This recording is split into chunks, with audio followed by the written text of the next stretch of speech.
everyone, and welcome to MeowMix, the Carolina Panthers podcast. My name is Steven. My name is Jerry. Today, we're going to go ahead and talk about Virginia Tech cornerback Caleb Farley. Caleb Farley was a three-star athletic quarterback coming out of high school and committed to Virginia Tech to play wide receiver. After missing all of 2017 due to a new knee injury, he returned and converted over to cornerback. His first year at playing corner, he had some ups and downs, but in 2019, he lit it up and was named first team All-ACC. In 2020, he was the first player to opt out of the season due to COVID. This is due to his mother passing when he was early on in his life. And later on, he said that, he wanted to protect his family, and he thought that the best way was to opt out of the season. Can't blame him for that at all. Yeah. He actually played high school in Maiden, North Carolina. Yeah. And set all kinds of records. I think he had two games where he had 8 touchdowns in both games from what I was reading earlier. So just, ridiculous. He is very, very athletic. Insanely talented. He's big. He's 6'2". He's 207 pounds. So for a corner, that's a pretty good size for a corner. And he's fast. I think he ran a 4.3 40 here recently, or 4.4 40. I know in high school he ran a 4.37, they said, but I think in his pro day he ran a 4.4. Looking at his stats, of course, he didn't play in 2020, as Jerry said. Overall, 6 interceptions in college. He had 4 in 2019. Hard to really look at any of the other stats. The passer rating against him was only 26.8, which is ridiculously low. Again, hard to kind of look at corner stats and really tell much, but just watching him on the field, really, really good player. We'll look at the pros and cons. Pros, he's got great size, as we said, for an outside corner, and he uses it to an advantage. Again, he was a former receiver, so he's got some ball hawking skills, former quarterback also. So he's kind of got a different look at the defense. He's got great top speed. He doesn't really lose receivers in coverage. Again, he's kind of a ball hawk. He's got 6 interceptions in 2 years. They signed him to be a receiver, so he's got good hands. Yeah. And he's just got great athleticism for his size. I mean, from what I read, he plays like the speed of a smaller guy in a big guy body.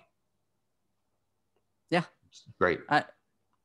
In 2019, basically quarterbacks didn't throw his way. Yeah. He had 20 tackles in a whole season of starting because they didn't throw him. Right. And when they did throw it, they didn't complete passes, 26.8. That's insane. That's crazy. It's crazy. So now he does have some cons. Mm-hmm.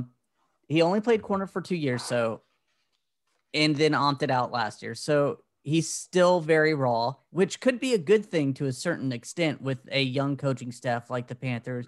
That way they can kind of mold him into a player that they want. Yep. He, again, top end speed and can I am reading the wrong thing.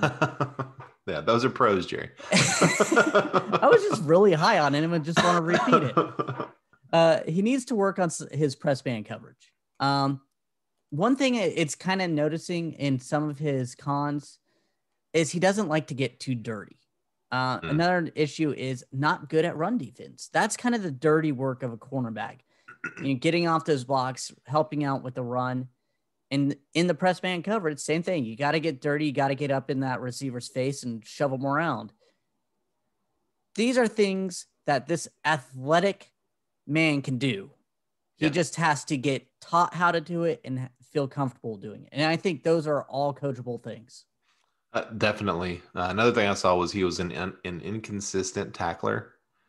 So again, like you said, maybe doesn't want to get dirty, doesn't want to get in the trenches there. But again, those are things that when you start making the money and you're around professionals and around a professional NFL coaching staff, I think those are things a lot of times that it will. Yeah, he'll learn and he'll want to do. Yeah, so. He was a quarterback most of his playing career, so he's not used to hitting people. Right. Yeah. You don't play quarterback to go out there and hit somebody unless you're Cam Newton, I guess. You seem to love doing that. And Trey Lance, if you watch his highlights, he does it too. Yeah. All right. So does this player fit the current roster? Absolutely. It's a big need. I mean, right now we have Dante Jackson and a bunch of other guys. Yeah. I mean, that's the way this roster in cornerback is positioned out right now. Yeah, some guys we drafted last year who didn't play particularly well. Mm-mm. So this getting a one of these top 2 corners would really be a boon to the Panthers. Will this player fall to the Panthers at 8? It seems like it. Yeah, I even saw one where he fell to like 14. I was shocked. Yeah, given what we know about the top 4 quarterbacks probably going before 8, seems like he'll be there. Would you be excited to draft this player? I would be excited because they like him. I think he's so athletic that he may struggle his first season or two, but I think he can become a great cornerback in this league.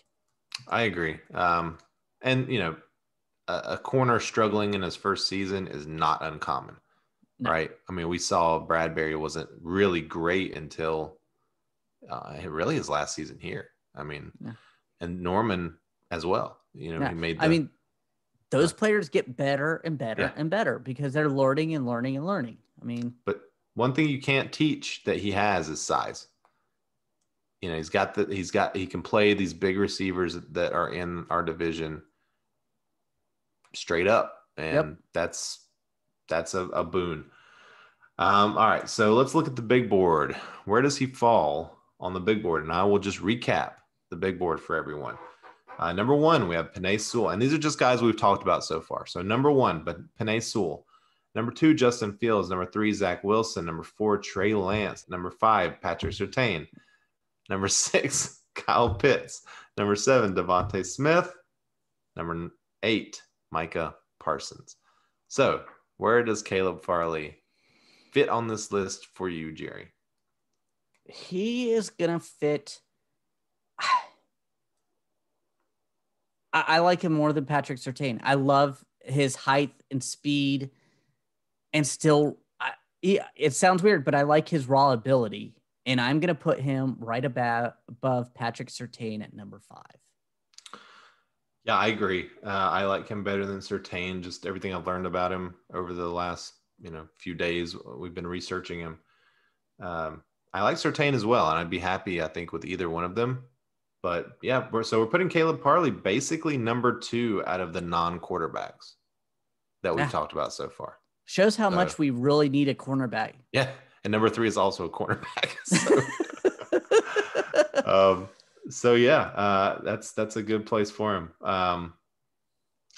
We redid the board a little bit. So like Jerry said, we dropped Micah Parsons down a bit just from the free agency standpoint of who we signed and what our defense currently looks like. We thought Micah probably isn't as much of a need right now as pre-free agency he was. So I still think Kyle Pitts should be higher, but hey, I fight the battles I think I can win. Hey, he's above Micah Parsons. I think you're getting a little sweet on Kyle Pitts. No.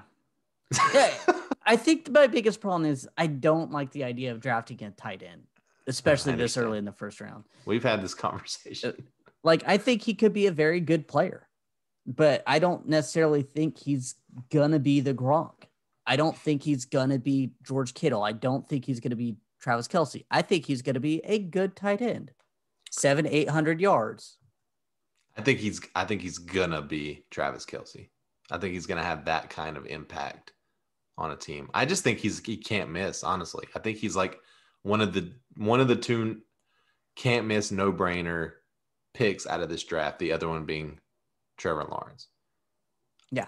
That's where I am. So would I rather have Trevor Lawrence? Oh yeah. That's of course. But you can ask almost like 28 teams if they would prefer Trevor Lawrence to their best player, and Everyone's So going to. Mahomes says, obviously KC says no. Who's the other team that says no? Aaron Rodgers, I think they would say or yes because the simple fact of age. Sure. Oh, man, is it only Kansas City? I mean, Houston would say yes because they're already having a headache with right. him. Houston would love it. This is such maybe the Chargers. I think they love Justin Herbert. I could see the Chargers saying no just because they already know what they've got. He's already. Yeah. I think Seattle would draft him and still keep Russell Wilson just to make Russell Wilson mad at this point. Yeah, that might be it. Might just be KC and the Chargers. Someone else Everybody is else, I gonna think, would in love the it. comments or the mailbag. We're gonna get a bunch of people suggesting. I love Daniel Jones. I don't want everybody to take Daniel Jones. Okay. Anybody who's saying that is purely lying or demented. Yeah. All right.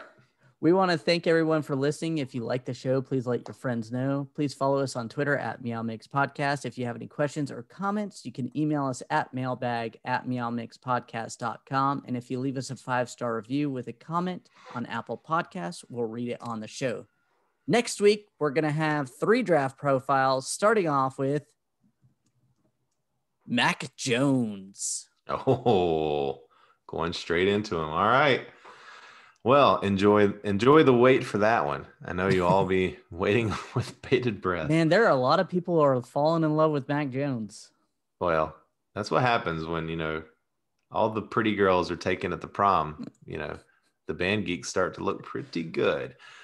All right, everybody. Until next week, stay safe out there and keep pounding.